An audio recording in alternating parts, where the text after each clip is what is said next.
afternoon, ladies and gentlemen. Welcome to 2021 and the kickoff of LIBN's first recognition program of the new year.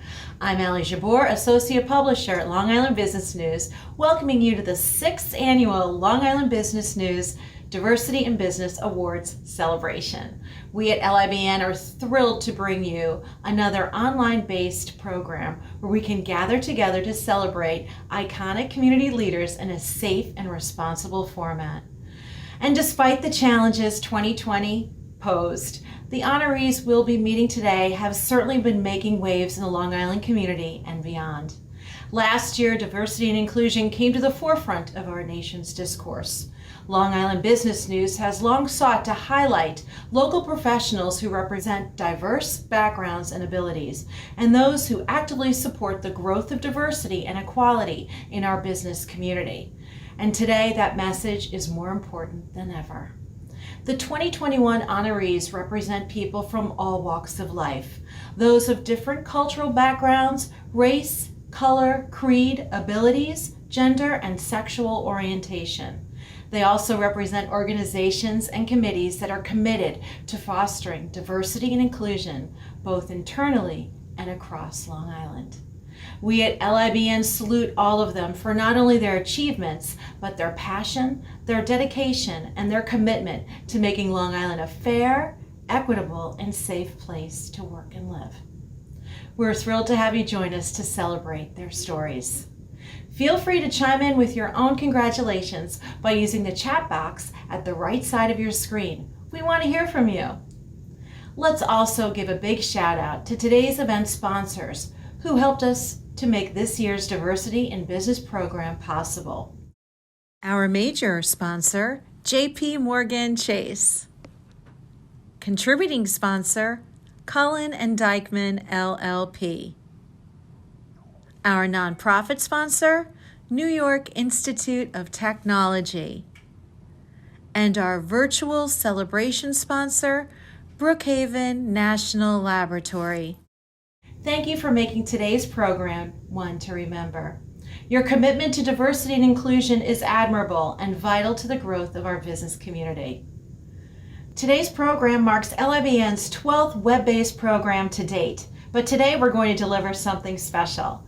Long Island Business News has long been committed to being inclusive when accepting nominations in the Diversity in Business program, which is certainly reflected in this year's list of honorees. To highlight those different communities' dedication to a common goal, a more diverse workforce, we welcome 3 leaders in the diversity and inclusion community to define what exactly diversity and inclusion means in 2021, where progress has been made, and what their hopes for the future are. Let's see what our panel had to say. I am joined today by Evan J. Cutts, content editor at Color Magazine, an affiliate of LIBN's parent company, Bridge Tower Media. Color is hyper-focused on empowering professionals of color. In addition to serving as content editor, Evan spearheads many of Color's incredible panel discussions and events. He is also a published poet. Evan, we are so thrilled to have you joining us as the moderator of today's conversation. Thank you so very much, Ali. It is an honor to be here and to work with our sister publication on a topic that's so crucial to our mission. Thank you so much. We're honored that you are here. And the panelists you'll be joined by for this conversation certainly covers the entire scope of diversity and inclusion. So why don't we bring them on? Please welcome John D. Kemp, President and CEO of the Viscardi Center. Mr. Kemp is a global leader and advocate for individuals with disabilities, and through sharing his own personal triumphs, has inspired thousands. Retha Fernandez, Chief Diversity and Inclusion Officer for Suffolk County. Retha's role was specifically formed to promote diversity and inclusion within the county's workforce, and she leads all of the county's D&I initiatives. And Wynn Noland, CEO of Bradley and Parker. Wynn possesses the unique experience as a transgendered woman who transitioned while sitting in her leadership position. Her inspirational story and the company's recent incredible upswing has been featured on the national stage. So Evan, I proudly turn the program over to you. Thank you so very much, Allie. I'm thrilled to get this conversation started, so let's dive in. My first question for today's panelists is, how are you defining your D&I efforts in 2021? Retha, would you mind starting us off, please? Hi, Evan. Yes, thank you. And thank you, LIBN, for the opportunity to share on this panel about diversity in 2021. So I am with the local government, Suffolk County, and our vision is to become the employer of choice. So all of our diversity and inclusion initiatives are focused on us achieving that vision, becoming employer of choice, and also for creating greater well-being for our residents. We want our employees to take pride in the fact that they are serving the public. And in order for us to help them get there, we have to create a workplace that is inclusive. So some of my efforts will be focused around, because my role is so new, it's focused around building awareness around the term and around the purpose and around that vision. So we do want to get ambassadors for that vision so that the work and the efforts can really reach deeper into the county workforce. I also need to focus on demystifying what diversity and inclusion is. For some people, they have an idea or a perception about what it is. And so efforts really around that demystifying. And then lastly, I'll say all of the efforts will really be focused on the inclusion and equity aspects of this. Because if we focus on equity, which is fair and just inclusion, everyone that wants an opportunity to work in government should have an opportunity to do that. If we focus on equity, that will help us build our diversity from a demographics perspective. And then also focusing on equity really creates an opportunity for everyone to want to participate in feeling included, feeling welcome, feeling like their opinions matter, feeling like they have an employee that will listen to their suggestions, and really be able to create, like I said, that employer of choice. Excellent. Thank you. I think it's really important to be doing the work to demystify D&I to help people understand how important it is for everyone to engage in. So thank you. And John, same question to you. How are you defining your D&I efforts in 2021? Thank you, Evan, and thank you, LIBN, for this opportunity to join my colleagues here on the island to talk about this critical issue. It wasn't until really the murder of George Floyd that our whole society started paying a lot more attention to inequities and really serious problems that we were having. And it's terrible that it took a trigger like that to elevate this discussion, but it did, and it did for us at Viscardi. Here we have 400 employees. We serve over 2,000 children and adults with disabilities, and our programs are local to global. And we realized that we had to allow and create an environment where everybody feels safe, and I think it's a fantastic word to use, and have used it and heard it here. But I think safe is a very important aspect of this. While we formed a DEI, a Diversity, Equity, and Inclusion Committee about 6 months ago, we drew in a variety of stakeholders from students to program participants to employees to board members and to people in our supply chain. And everyone is at an equal level. There's no hierarchy to it, and we all make decisions as a group in a very democratic fashion. But we are looking at changing whatever we find to be barriers to full participation and equity in the engagement with Viscardi, whether it be the curricula that we use in our school, whether it's the onboarding and promoting of people with people on staff, getting board members recruited and letting some go. It's the supply chain. So we are looking at a big picture, and it's a long run. We are part of a 2029 committee. So we know that we've got at least 8 years to run with this, and we're going to go through everything in a systematic way. Love to hear it, looking at the systems in place and preparing yourself to really change them. Thank you. And Win, how are you defining your D&I efforts this year? Thanks, Evan. I'm grateful to be included in your panel today. I'm kind of an anachronism in one way, at least. I've been with the same company now for over 30 years. I started here in 1986. It's not something I admit to freely these days.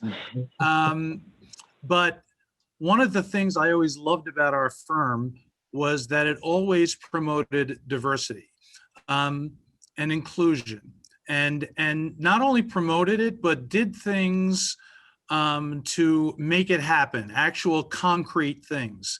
And, back then when I first started, amazingly enough, it was more about women being included. And they were doing things back in 1986, like allowing women to take maternity leave from home and do work at home, long before we were all in this remote model that we're in. So our company has always been really in tremendous stewardship regarding inclusivity, long before my own personal story and long before I became CEO. My main thrust these days with D&I is that, we kind of all know that we have a social or a legal or a moral obligation to make our companies more diverse and more inclusive.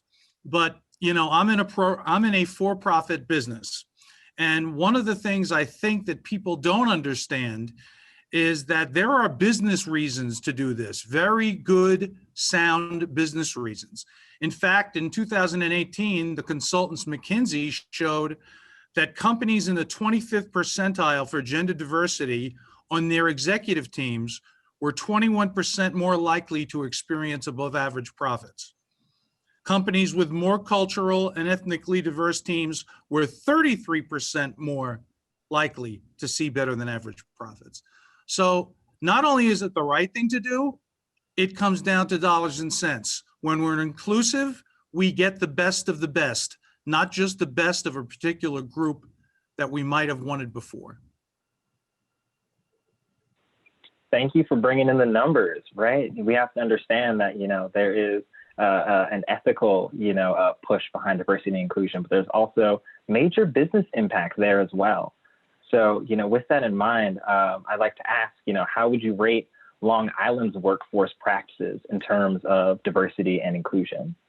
John, would you mind starting us off? Sure, Evan. I think we're average right now. I know that's probably a nebulous term, but I think we can do so much better. And I'm kind of a serial optimist, so I know that hope and doing better in the future is part of what we're all about. I think that local governments can do more to promote this. I think business associations can do more to promote the DEI and D&I agenda and make this part of an ongoing conversation. I think the program that LIBN is doing right now is exactly what our communities need on Long Island. And the more we talk about this and the more we understand, as Wynn is saying, that there's a business opportunity, there's a business, almost a business imperative that applies to nonprofits and governmental public employers as well, that there's the right way to attract the best talent. And it's to be as inclusive as you possibly can to get the very best people filling positions in the employment arena. May I add? Yeah, for sure. Please, Rita. Yeah, please add on. Yeah, so what I would say minimally for all businesses is, if in 2021 you don't have a statement about diversity and or equity on your company website, one needs to be there. And if it's not on a homepage, it needs to definitely be on your career page when you really are trying to showcase why someone or why the best talent should come and work at your company. So that is, at this point, having a statement on diversity and inclusion is basic. And what I have seen, just, quick, informal sort of scans, is some companies on Long Island do not. They don't mention it at all. And the images on the websites don't reflect all aspects of diversity. Board membership, of course, we know that don't reflect all aspects of diversity.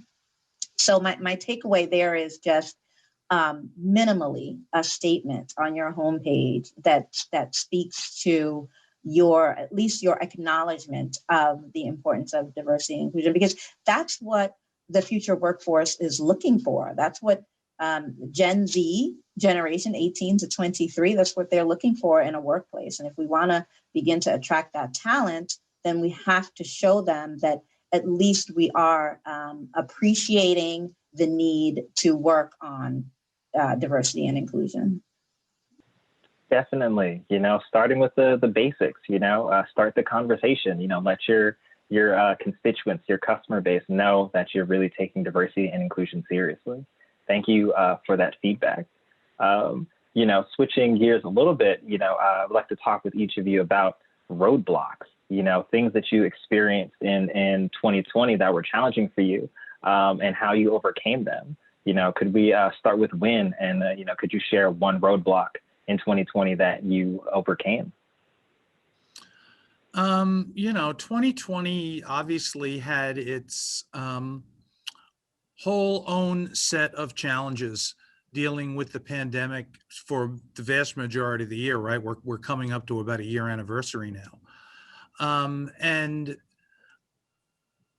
we think that the whole remote work model, while it's working well for us,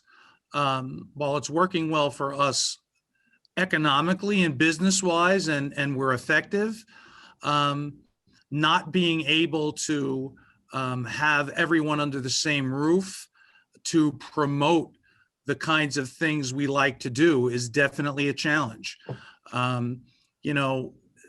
It's certainly much more difficult when we're not seeing people face to face and having group meetings to push out the message and or to even lead by example when they're not seeing each other and the management teams every day.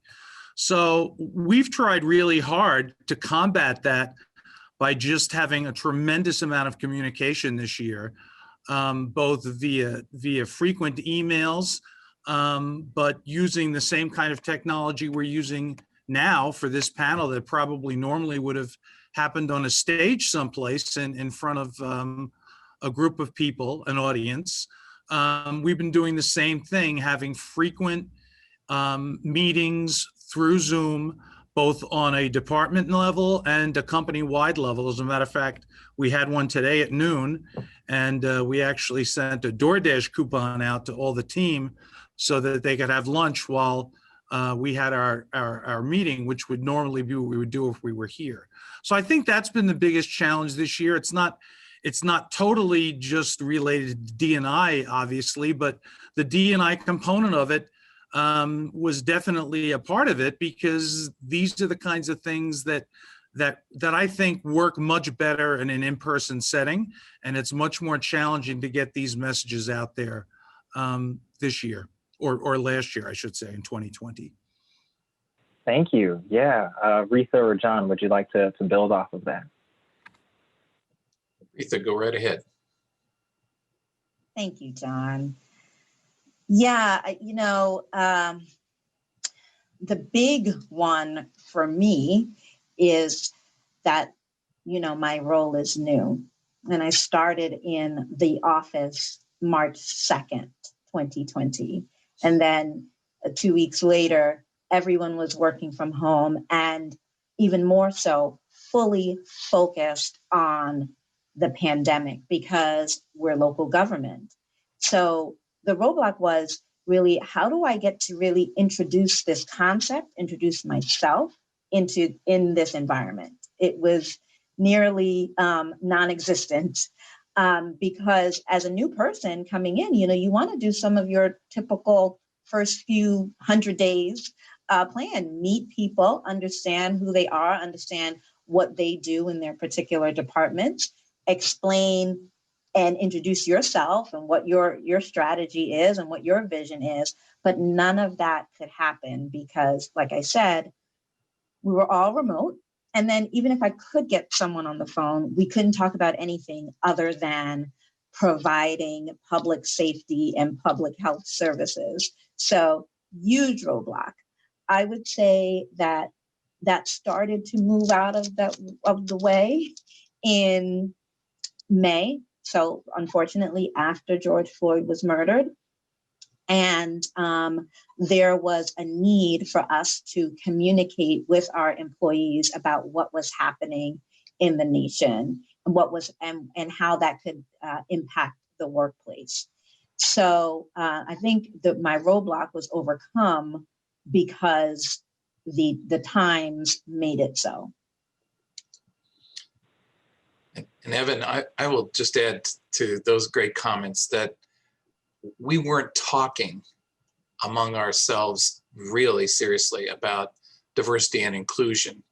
We had it as policy. We would do it as part of orientation. We would talk to our board once in a while, but this issue elevated tremendously in 2020. And it may be because we were face to face like this as opposed to scattered throughout a building. But we elevated this issue and overcame the roadblock of sort of malaise to where this is a critical issue that begs our employees, or our employees beg us to find an answer and to engage with them on trying to find solutions. So this was probably a very positive for us. The roadblock was we weren't paying much attention to it. Now we've switched to this is engaging everybody across the entire organizations at all levels, and people have a presumption of positive intent when they speak at meetings. There is no putting down each other about how they might slip and make a mistake and say the wrong words. There's no embarrassment intended, no punishment at all. So it's really liberated us to be able to talk frankly among ourselves as to how do we make ourselves better for the whole community and for our Viscardi community. It's incredible, that you've been elevating these conversations and, doing the challenging work of having these very brave conversations.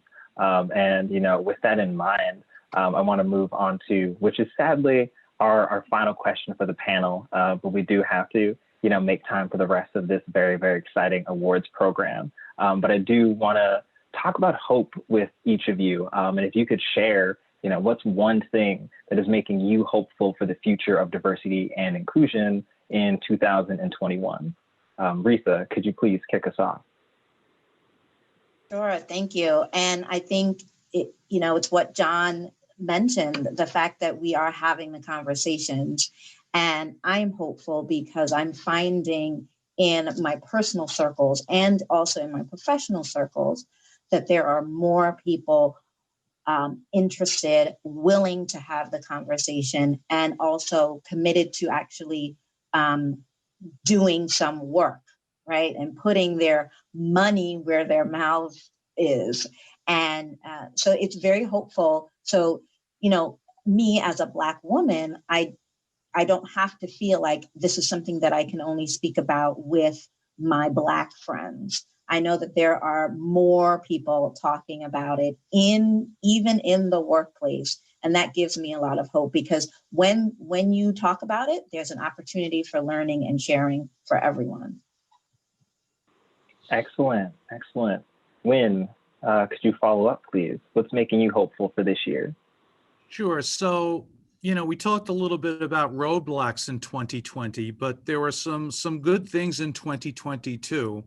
And I think that those are things that we can build on in 2021 and beyond. Interestingly, at least to my recollection, one of the main differences in the aftermath of the George Floyd tragedy was we didn't just see people of color rising up against this issue. We saw a very diverse crowd raising their voices against this issue. And that supports a belief I've had for a very long time, and I've written about this year, that I really firmly believe that most Americans are in the middle of most of these issues. We've become very polarized by both extremes, but I don't think that's where most Americans reside. I think most Americans reside firmly on the side of fairness. And that was proven in a unlikely manner back in June of 2020, when the Supreme Court upheld the protections under the Civil Rights Act of 1964. For many, many people, that was a surprise ruling, given the makeup of the court. But it just proves to me that most people really do understand what fair is, and that gives me a tremendous amount of hope for the future, that we can all build on that inherent sense of fairness. Wonderful points there. Yeah, I just want to add, let's reshape our thinking here, right? From roadblocks to building blocks. Thank you, Wynn. And John? That's good, Evan. I think that's a great metaphor. I'm pleased that we have national leadership in this area, and that President Biden has come clearly out and said very, very clearly that he supports an equitable workforce, that he's written, and signed the numerous executive orders that are really calling for all elements of the workforce to be much more equitable and fair and inclusive. And I think statements like that coming from the top, where we were drifting horribly into an uncivil society, to where we're now really embracing everybody has a role to play. Everybody has talent that is wanted and needed. And when you start including everybody, the talent pool gets deeper and richer, and you have more solutions to bigger problems.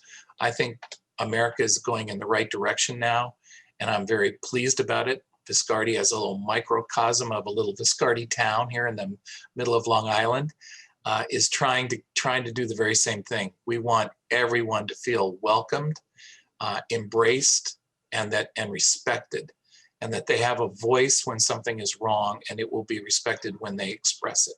So I'm hopeful that we continue this path of inclusion. Wow. Thank you, John. Those were some very powerful and meaningful words to end our panel discussion on. With that, I want to thank you all. Thank you, Wynn. Thank you, Retha. And thank you, John, for participating in this very, very urgent and important discussion. Now we are going to pass the ball back to LIBN to begin the awards portion of today's event. So thank you all again for joining us. Please be well and stay safe. Well done. Thanks again to Retha Fernandez, John Kemp, Wynn Noland, and Color Magazine's Evan Cutts to discuss the state of diversity and inclusion on Long Island and what may lie ahead. What did you think? Please be sure to share your thoughts in the chat box. Now we have plenty of honorees to meet. To introduce the first of today's honorees, please welcome LIBN's very own events manager, Jenna Natali. Thanks, Allie. I hope everybody's enjoying the program thus far, and thanks again to our panelists and moderator for setting the stage for a truly inspirational program. Don't forget to stay connected throughout the event by sharing your thoughts and congratulations in the chat box to the right-hand side of your screen. Now, let's meet our first honorees of the day. LIBN accepts nominations year-round for candidates in our Diversity in Business program. This program is inclusive of people of all age, race, creed, gender, ability, and sexual orientation. Honorees all displayed a sincere effort to promote, encourage, and enable diversity and inclusion within our community. This year's honorees include individuals, teams, committees, and organizations. Don't forget to check out LIBN's special event publication to learn more about today's honorees after the program. It will be published tomorrow and featured on LIBN.com. Let's meet some of them now. Valerie Anderson Campbell. As the Nassau County Director for the Long Island African American Chamber of Commerce, Valerie Anderson Campbell was recently named a Long Island Top 50 Women in Business from Long Island Business News, and for good reason. Valerie has long inspired diversity in the workplace through her outreach for the Chamber and at events where she networks with people from diverse industries and walks of life. She is hyper-focused on creating opportunities to forge relationships with other diverse business people and to help connect them with the next big opportunity. When she's not playing the role of master connector, Valerie is assisting organizations similarly dedicated to promoting diversity and inclusion, such as Long Island Diversity Council. I would define diversity and inclusion as the ability to work or live in an environment of various cultures, nationalities, religions, etc., and be respectful or receptive of the differences by being respectful. Being of service is the most fulfilling part of my job because I think innately without realizing it, that's what I've been doing. Being the middle child, you have to solve problems, you have to make peace. And so I'm a listener and I am always trying to help. Congratulations, Valerie Anderson Campbell. Andrew Ayodiji. Andrew Ayodiji is a fierce advocate for diversity, with a targeted focus on Black and Brown youth between the ages of 12 and 18 across Long Island. Andrew is co-founder of Minority Millennials, a group focused on ensuring equity and progress for the next generation of minority talent, as well as Bolden Mac Basketball, a youth basketball league credited with helping to reduce youth gun violence. He has also led efforts to include young Black and Brown men in the Suffolk County Police Force, and has assisted in adding young Black males to the Suffolk County Task Force for Police Reform. The tournament helps bring diversity and inclusion because it's everybody in one place. It's an 8-week tournament. You got the police there, you got community leaders there, you got athletes there, you got certain people from the school there because we have a lot of school teams that come and participate in the tournament. It's really a community thing, just bringing everyone together so everyone is familiar with everyone. And that was another big thing why we wanted the police presence there, because it just wasn't really about securing the park. It was more so about just getting familiar with the people from the community. Just mix that with kind of everything because everybody's there at that time during the summer for the idle time. So we're just kind of pushing that agenda as far as diversity and inclusion. Congratulations, Andrew Ayodiji. Debbie Bauer. For more than 2 decades, Debbie Bauer has championed a work environment that is welcoming, supportive, and nurturing of employees from all walks of life. In addition to supervising Brookhaven's National Laboratories Environmental Management System, Debbie has served as president of Brookhaven's Pride Alliance, which advocates for LGBTQ+ members of the lab community. Even amid a global pandemic, Demi worked tirelessly with the Pride Alliance to execute a virtual Pride Month celebration. Debbie says that creating an atmosphere of inclusivity is necessary to ensure the laboratory can recruit and retain the full range of talent needed to enable world-class science. Diversity and inclusion in the workplace really stands for the ability of everybody to have an equal shot in the workplace at success, whatever success means to that person. And by that, of course, I mean that a whole host of attributes don't hold people back that have nothing to do with their ability to succeed or perform. You don't lose with inclusion and diversity. You only gain, because you only gain the talent of the people who you're paying to do work for you. So to me, it's a necessary part of having a successful business and getting the most out of your team and getting the most out of your employees. Congratulations, Debbie Bauer. We here at Brookhaven National Laboratory are so proud of Debbie Bauer. I've worked with Debbie for more than 20 years, and she's always been a voice of environmental sustainability. Debbie's been a voice to everyone, even when voices like hers were not welcome. So my sincerest congratulations to Debbie. And thank you to the Long Island Business News for recognizing people like Debbie.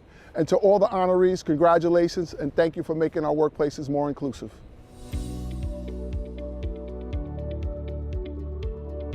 Paisley Demby.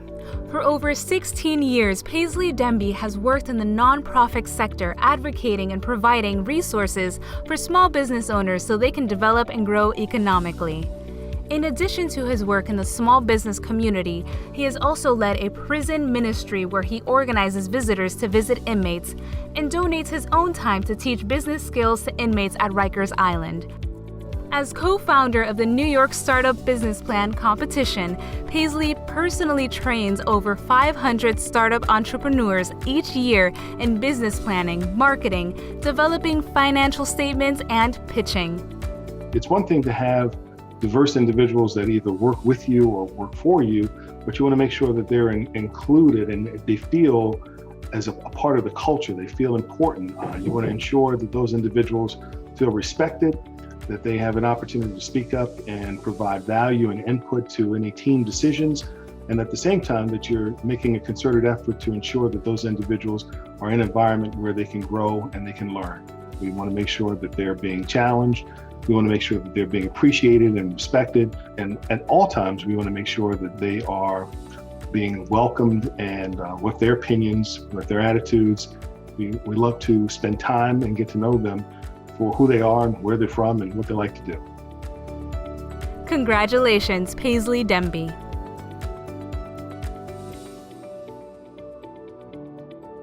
Brian Harper. Brian Harper, MD, has a long legacy of inspiring diversity in the medical field.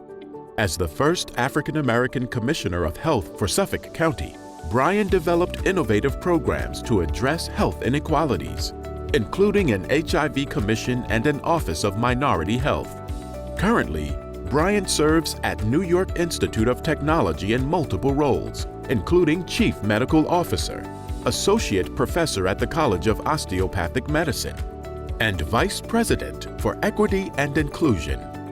He and his team work to develop projects, activities, and programs that promote diversity, equity, and inclusion at the college. I believe that ultimately diversity is a strength. So when you have individuals from multiple different cultures and multiple experiences, they all bring to an institution concepts and ideas and perspectives based on their life experiences, that when you pool those experiences together, it can really ultimately result in a better outcome. At the end of the day, I think respect is really the key word. It's difficult to know all cultures, but if you have a respect for each culture and an understanding that an individual's culture and ethnicity is important to them, and it's a strength for an institution, then you'll have a better approach to thriving as an institution. Congratulations, Brian Harper. Congratulations, Valerie Anderson Campbell, Andrew Iodiji, Debbie Bauer, Paisley Demby, and Brian Harper. We asked our honorees to share some little-known facts about themselves during the interview. And did you know Paisley Demby was a disco skater at the Roxy and Empire in Brooklyn? Since disco fortunately fell out of style, he's since replaced the habit with cycling and bikes a solid 20 miles a day. We salute you, Paisley. Now, let's meet more diversity in business honorees. Abbas Jaffer. Abbas Jaffer is an influential member of the infrastructure community who is dedicated to providing expert service and a diverse workforce. With a staff that represents a variety of ethnic and educational backgrounds, he focuses on developing a company culture that is welcoming of all people. His firm, Architectural Sign Group, has worked on iconic MTA projects, including signage for the LIRR. Abbas is also a trustee of Comfort Aid International, an organization providing educational support and housing for displaced orphans in developing countries. We started the business, myself and my wife. It's been over 20 years, but just about 11 years ago, we started a plant here in Elmont, Long Island, and part of our success and growth has been trying to promote diversity in the Long Island area. Having a diverse group of individuals that work together gives us a different insight. It allows various different mindsets to be able to accomplish a goal. Congratulations, Abbas Jaffer. Rao Ali Shan Khan. Rao Ali Shan Khan is the first chair of the Long Island Board of Realtors' inaugural Diversity and Inclusion Committee. Formed in the late 2020, the committee aims to create a more welcoming and inclusive culture in the real estate community. Sean has worked to build bridges with diversity and inclusion stakeholders, both locally and across the country, to foster discussion and identify opportunities for partnership. Under Sean's voluntary leadership, the committee, with 1 in 3 of its members being non-white, is developing initiatives that encourage open communication about discrimination to raise awareness of the diversity of LIBOR's membership. Consumers want to do business with companies that reflect their values, and it's really hard for a business to do that unless they are diverse and inclusive, unless they do the outreach to consumers, to the communities that we're all part of, and listen. By listening, you can solve many problems before they even arise. You can find out what people are looking for by asking them. And that's the great thing about the philosophy of diversity and inclusiveness. It all comes back to listening and learning, and then reflecting what you learned and what you picked up in the product, in the conversation, in the decisions that are being made, in the policies. It's a huge part of business. It's a huge part of our lives as Long Islanders, and I'm glad to see it getting the attention. Congratulations, Rao Ali Shan Khan.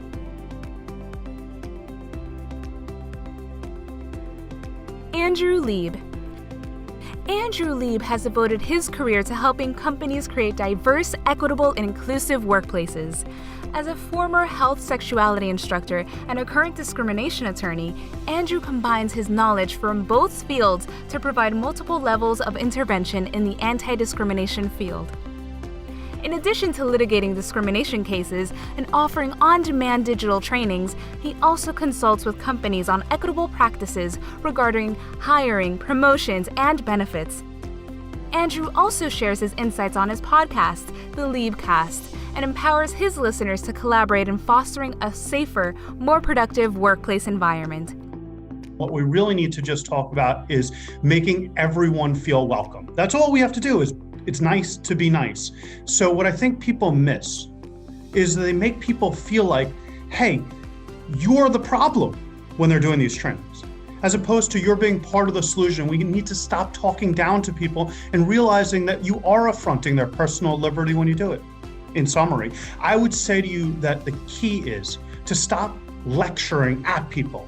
The key is to stop talking to people like they're a problem, and instead together to say, I'm going to speak to you in your language and help you understand how to make your world better to help everyone else. Congratulations, Andrew Lieb. Tracy McIntyre. Tracy McIntyre, Director of Legal Talent at Rivkin Radler, has helped build the firm's development, diversity and inclusion committee, Women's Initiative, Leadership Initiative, and numerous mentoring programs. She took charge in presenting to firm leadership a business case for creating a diversity initiative, and also spearheaded 2 firm programs that address implicit bias and why diversity and inclusion matters to clients. Tracy also assists in the hiring process for all attorneys and paralegals at the firm by sharing job openings with regional affinity groups focused on diversity. She even finds the time to participate with the LGBT Network's Workplace Advisory Council. The best definition of diversity and inclusion comes from Vernee Myers. She's currently the Vice President of Inclusion Strategies at Netflix, but she's defined it as diversity is being ants to the party and inclusion is being ants to dance. So making sure everyone has equitable chances for success at the firm and providing the same tools and resources to all. In any organization, it really has to come from the top. It's really difficult to get these initiatives off the ground if there's not a belief in the importance of diversity, equity, and inclusion. I'm so lucky and grateful to be given the opportunity to work at Rivkin and know that whatever we put forth is going to be supported by our leaders And I think we've made a lot of really great progress at the firm, and I'm excited for the future. Congratulations, Tracy McIntyre. Ali Nazir. A first-generation immigrant from Pakistan, Ali Nazir offers a unique perspective to Long Island government.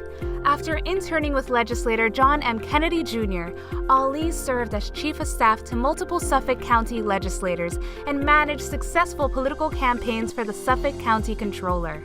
He today serves as Chief of Staff for legislator Leslie Kennedy. Ali is also the co-political chair and director of the Pakistani American Community of Long Island, a group seeking to empower Pakistani Americans to get involved in local politics, all while building bridges between the community and local government. I personally feel that giving diverse communities, giving minority communities, giving different minority business groups the tools to get the job, to get to the next level, I feel is very important. Anytime I'm able to, and I try to do this as much as possible, when I talk to people with different diverse groups, minority businesses or whatever, I try to give them a tool. I try to give them a resource that could help them. Congratulations, Ali Nazir. Congratulations, Abbas Jaffer, Rael Ali Shan Khan, Andrew Lieb, Tracy McIntyre, and Ali Nazir. Here's a fun fact for you. Rael Ali Shan Khan is an avid road tripper, and before the pandemic, he saw games at 24 of the 30 Major League Baseball stadiums. We at LIBN hope you're back on the road again soon, Sean. Now, I'd like to pass the program back over to Ali Jabbour, who will introduce more of today's honorees. Thanks, Jenna. I hope everyone's being active in our program chat box. Let us know what you think about the honorees so far by dropping a note to the audience. Next, let's meet some more incredible diversity in business honorees. Derek Peterson. High-energy business leader Derek Peterson has learned through his own experience that everyone should have the opportunity to show their skills and talents. For this reason, he is a staunch advocate for developing a diverse workforce. In addition to seeking out top talent from various backgrounds and ethnicities, Derek assists minority-owned startups and individuals in need of support. He also takes part in youth mentorship programs, speaking to businesses and student groups, and partners with his alma mater, Stony Brook University, to find candidates for their engineering program. To me, diversity means that my doors as a company, as an organization, is open to everybody, and everyone in my organization has an equal opportunity to succeed. It's not just one group or one race per se can succeed, but everybody has the same opportunity. You're judged on your merit and on your talent and your contribution to the organization. We're very colorblind at my organization, and that goes without saying. You take one step in my doors here, and you'll see that it's an international melting pot. And then how do I promote it in the community? I lend my time, talent, and so forth to various universities and schools to not only be guest speakers, we offer scholarship programs. I make sure I put myself out there and lead by example to promote diversity and inclusion across the community. Congratulations, Derek Peterson. Rajib Sanyal. As Dean of Robert B. Willemstad School of Business at Adelphi University, Rajib Sanyal has devoted his career to increasing diversity in the business world. With Rajib's efforts, 38% of the school's undergraduate students and 47% of its graduate students are diverse, and 41% of both populations are women. Through initiatives like the Willemstad Winning Edge program, which gives students the professional skills and experience needed for postgraduate life, Sanyal offers resources to diverse students who may not otherwise have a strong network of support. You have to deal and work with different types of work habits, different ways of doing business, and different mindsets. The underlying motivation that guides my behavior is do unto others what you would want others to do to you. This is a very simple philosophy, but if we think about it, and live by that, I think we can tolerate and embrace a big deal of ambiguity and difference that's all around us and not have those differences bother us and make things difficult for us. Congratulations, Rajib Sanyal.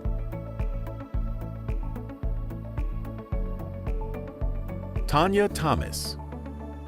As co-chair of the Long Island Community Foundation's Racial Equity Donor Collaborative, Tanya Thomas has helped to raise over $650,000 for nonprofits to address the racial economic inequities in our community.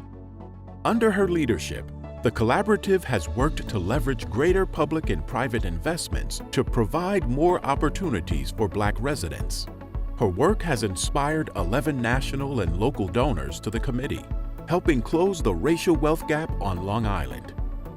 In addition to her work with the collaborative, Tanya has been an active member of the Nassau County chapter of Jack and Jill of America Incorporated, as well as a member of the Long Island chapter of the Lynx Incorporated. And she serves on the executive board of the Rockville Center Educational Foundation.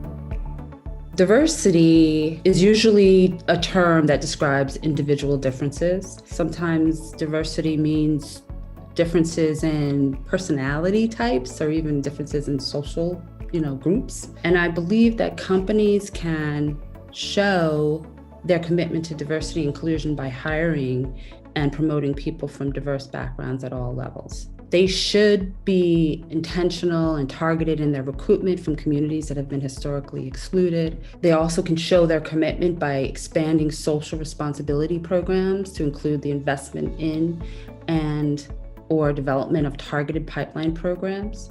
They might also think about their relationship with and how they engage with these communities. Congratulations, Tanya Thomas. Dina Vespia. In her role as partner at Collin & Dykman, Dina Vespia has led the firm in its efforts to create a more inclusive work environment for all. As chair of the firm's Diversity and Inclusion Committee, Dina works with the firm's executive and hiring committees to attract and retain diverse attorneys at all levels. Under Dina's leadership, Collin & Dykman have launched and participated in fellowship programs aimed at promoting diversity and inclusion. Her efforts have helped the firm honor its commitment to help address systemic racism and lack of diversity in the legal sector. Diversity means having a wide variety of perspectives in terms of race, gender, ethnicity, sexual orientation, religion, but not only those, also in terms of life experiences. And inclusion is seeing the value in these perspectives and actively putting them to use. It's about having a willingness to listen to and learn from distinct points of view. And I believe this is a more thoughtful, more comprehensive, a better way to serve our clients. A workplace that reflects the diverse communities in which we live and work and the clients we serve strengthens the service we provide. And I think businesses are best able to deliver that level of service when employees of all backgrounds are supported, are heard, and have opportunities for advancement. Congratulations, Dina Vespia. Elizabeth Wellington. As Vice President of Welly the Transporter and Deputy Director for the Long Island African American Chamber of Commerce, Elizabeth Wellington uses her business and civic acumen to represent and advocate for minority business owners and individuals. She also serves as the Vice President of Fundraising and Social Events for the Women's Center for Personal Development, a nonprofit organization supporting women in shelters who want to develop their careers. Elizabeth has remained highly involved in community service initiatives, serving on several committees across Nassau County and New York State. I define diversity and inclusion. It's all about giving values to every human. You gotta be real, you gotta be authentic, you gotta be truthful if you wanna make differences and holding conversation and collaborating. You gotta be true within yourself and your mind to really have that dialogue there and that openness and that love that you would show. Being truthful authentic and real. It helps us to build relationship around our client because people will do business with people that they know, like, and trust. Congratulations, Elizabeth Wellington. Edna White, a real estate veteran and life coach. Edna White is passionate about giving to those in need.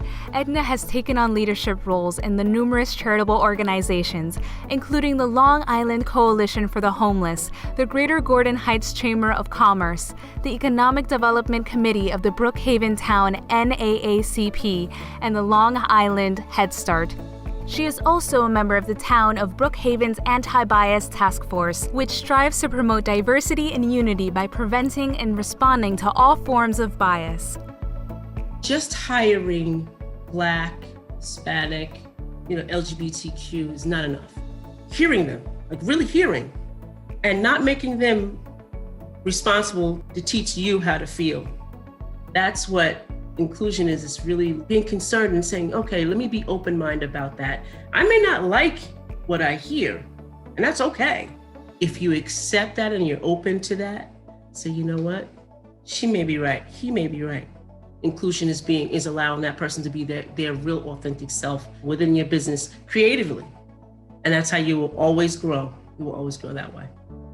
Congratulations to Edna White. Congratulations to Derek Peterson, Rajib Sanyal, Tanya Thomas, Dina Vespia, Elizabeth Wellington, and Edna White. We're particularly impressed by Rajib, who says that he's been to all 7 continents. Wow. Next, we recognize our Advocate of the Year, designated to an individual for above and beyond dedication to promoting equality on a personal and corporate level. Let's see who it is. Michael Capeless. As Long Island's Director for the Office of the State Comptroller, Advocate of the Year, Michael Capeless, has used his position to support and promote workforce diversity and anti-discrimination, a major focus in both his professional and personal life. Michael has contributed to a report that examines and promotes diversity in the hiring process of the State Comptroller's Office. He has been commended for promoting numerous reports, roundtables, and town halls that examine issues specifically important to people of color, women, people with disabilities, and the LGBTQ community. Michael also sits on the board for the Urban League of Long Island, where he is actively involved in its mission to create systemic change. He is also on the board of the United Way and is a life member of the NAACP. Multiple studies have shown that companies with a diverse and inclusive workforce have increased profitability, so it's a huge win-win for everyone. I think companies should first conduct an honest assessment of any disparities in hiring, wages, and promotions within their organization, and then formulate a concrete plan of action to ensure equity. It's also equally important for them to create a task force to make sure the recommendations of this plan are actually implemented, and to evaluate the results. A workplace needs to be a safe space for employees, so companies should make sure they institute anti-bias training and solicit feedback about any issues that might be occurring. And looking at the long term, I think that companies would benefit from creating a diversity pipeline that incorporates internships, mentorships, job training, and job placement programs. Congratulations, Michael Capeless. Hi, this is State Controller Tom DiNapoli. I commend the Long Island Business News on presenting the Diversity in Business Awards event. Congratulations to all those individuals and organizations being honored. I especially want to acknowledge my Long Island Regional Representative for the Controller's Office, Michael Capeless, on his well-deserved recognition as the Advocate of the Year. Diversity continues to be one of the strategic priorities at the State Controller's Office.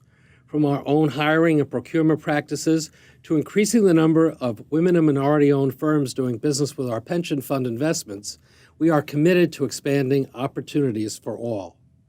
Thank you to Long Island Business News and to all the honorees for your efforts to make Long Island a more caring, inclusive, and economically just community.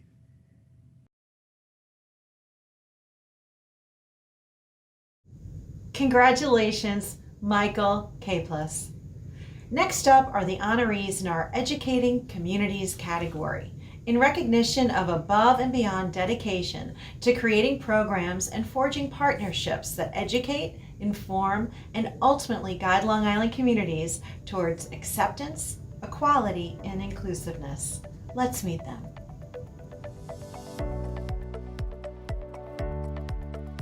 Dr. Melissa McCardle and Dr. Amy Myers. As professors of social work at Molloy College, Melissa McCardle and Amy Myers have demonstrated a long-standing commitment to equity, inclusion, and culturally responsive teaching. They not only serve on multiple social justice committees at Molloy, but together have developed partnerships with community programs and local school districts to provide diversity training and initiatives. They are also actively involved in the research sector, conducting studies within Long Island schools. Through their extensive work in the field, Melissa and Amy are committed to breaking barriers and promoting racial justice and equity within the education system. Dr. McCardle and I both teach the course on diversity, which focuses on power, privilege, and oppression. And we both take the stance and we teach that we learn about diversity by listening to the lived experiences of others. When we teach about racism and classism, it's to understand the ways in which they're privileged and or oppressed, and that motivates them to relate differently and to be more inclusive. When we have the opportunity in the classrooms in our program to not only talk about, but really train our social work students and how to have these conversations, how to engage the difficult topics. The research shows that our economy does better when it's more diverse and it's structured around really valuing that kind of diversity. So I know that what we're doing in that classroom and our students are doing is really contributing to a better tomorrow. Congratulations, Melissa McCardle and Amy Myers. Family and Children's Association. Educating Communities Award winner, Family and Children's Association is committed to providing resources and services to help underserved communities thrive on Long Island.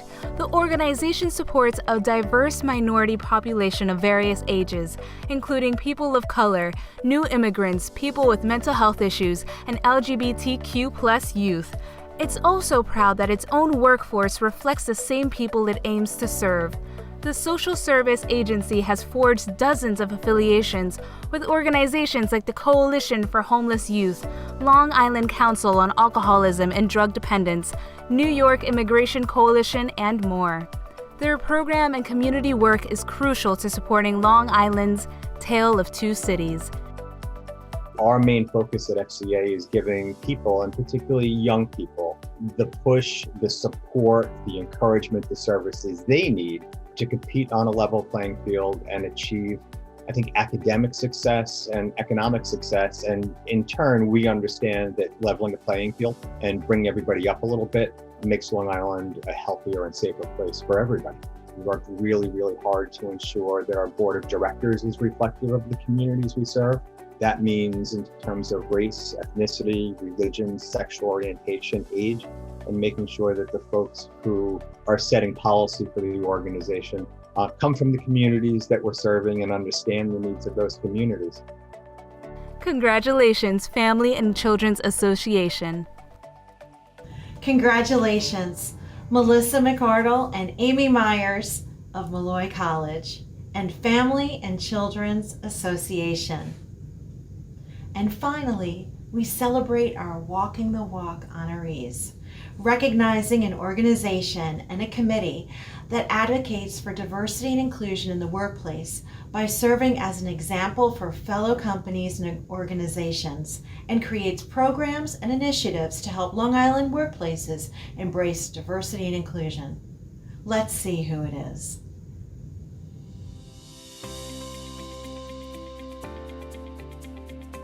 Helen Keller Services. Walking the Walk. Award winner Helen Keller Services works predominantly with those who are blind, have vision loss, or are deafblind to help them more fully participate in the world around them.